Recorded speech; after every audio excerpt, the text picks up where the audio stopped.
Sanda borraan galaalaan birraa farda kaachisu ijoollee Oromooti kan diina wal waachisu goodaa kolulaalaan shimalaan taphatu gogombisii darbi kan sitti taphatu mogor keessa laalaan qawwee qawweessa ijoollee salaaleetti achi sagaleessa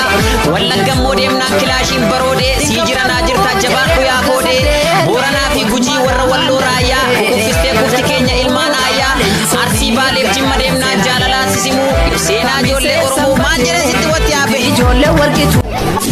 Sidini yomu harkadele ilman bacha safo ilman gara suduki wali soirra fudina arasa surate jimma gera lolu moti shanangibe onnetu sivila jenti ijo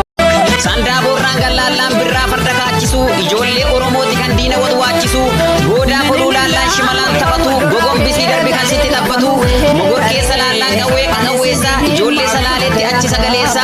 wallaggammoo deemnaan kilaashiin baroodee sii jiranaa jirta jabaadhu yaa koodee booranaa fi gujii warra walloo raayyaa kuffistee kufti keenya ilmaan aayyaa arsii baaleef jimma deemnaan jaalalaa sisimuu seenaa ijoollee Oromoo maal jedhe sitti watti yaabe ijoollee warqitu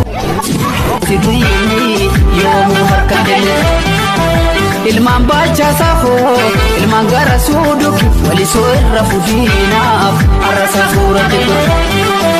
jimma gera lolu moti